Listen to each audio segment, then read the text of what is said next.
So let's talk about using hormone replacement therapy for vanity reasons or for aging reasons. Okay. And those are two separate things, I would say.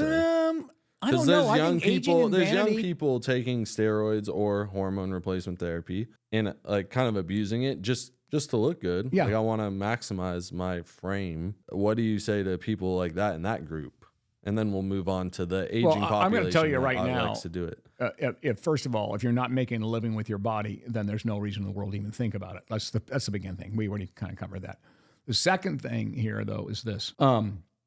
There is, again, hormone replacement therapy is like the biggest thing on the planet right now, next to GLP-1s for weight loss. Yeah. Okay. And I can't tell you how many people are doing both, just so you know. So here's the thing. If you're looking at hormone replacement therapy, and the right information is this: if someone wants hormone replacement therapy, that means okay, so your testosterone level is a simple testosterone test. We're not talking about free or any of that. We're talking about your simple testosterone test.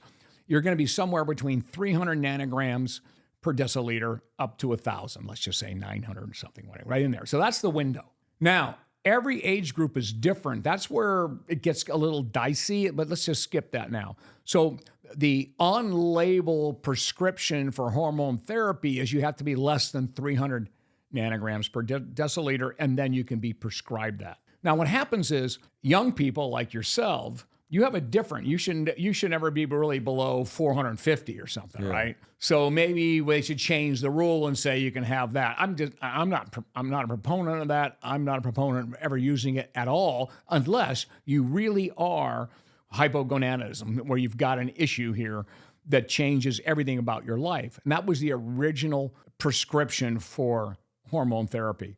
But what's the downside? What if there's something going wrong and you're accelerating that? That's it. I'm not going to say it's going to cause any of that. So my take always on this, whether it be vanity or aging, I would discourage all the celebrities I work with, even the athletes I work, the retired athletes, when they get older.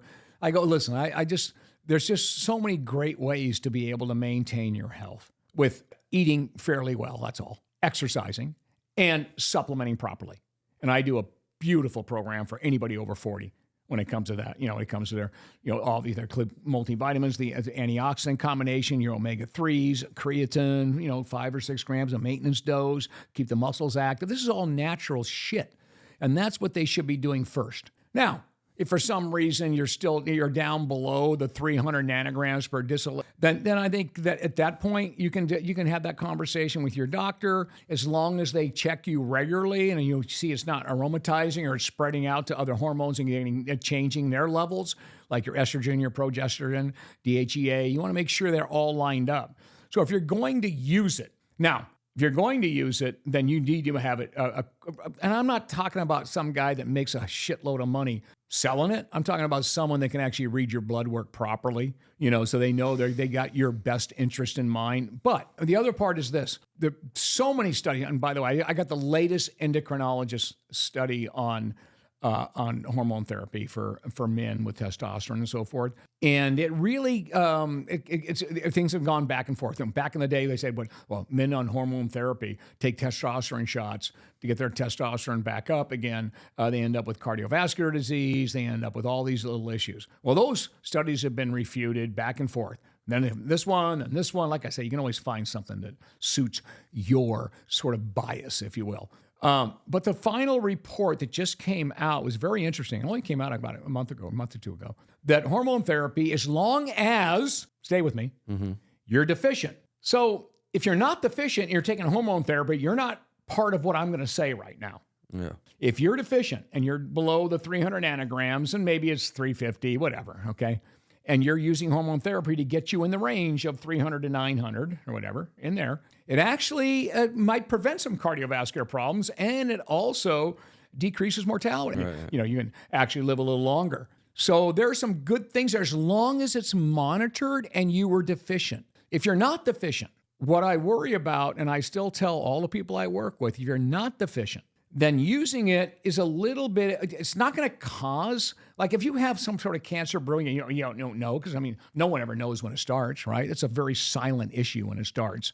But this could accelerate it. And no one argues that it wouldn't if you started doing that. But it won't cause it. We're not saying it's going to cause it. All I'm saying is it might move it forward and faster. And there's no real reason to do it. So I'm not putting it down. I'm saying, hey, listen, what's your goal in life? What are you trying to do? Do you have a few other risk factors? Is your libido low? You know, are you lack energy and are you atrophying quickly? You know, then and you're below 300, absolutely get your hormone But therapy. Are you doing anything in your life correctly with nutrition? Exactly. Are you working out? Yeah. Are you supplementing properly? Yeah. Okay, so that's first. Yeah. Get a baseline. I'm glad you said that. Get a baseline, Zane. Get your supplementing first. Get all that stuff. I'll build that perfect program for you. And then, you know, at that point, then let's go find out. People just want to jump the gun. I mean, that's right. I mean, because to them it's a magic pill. So absolutely, like because it's your drug. Yeah, and by the way, it's the easy and you way. Feel it fairly soon. There's no question if you are older, let's say over 50, and you feel like shit all the time, even if you don't even correct the reason you feel like shit, hormone therapy will help you push through that. It's like adrenaline. It'll sort of move you through it, and then guess what? You're gonna have to pay that back sometime. Yeah. At some point, you got to pay that back. I call it empty fire. American natives call it empty fire. But that's big pharma too, though, right? Oh, yeah. Big pharma wants you.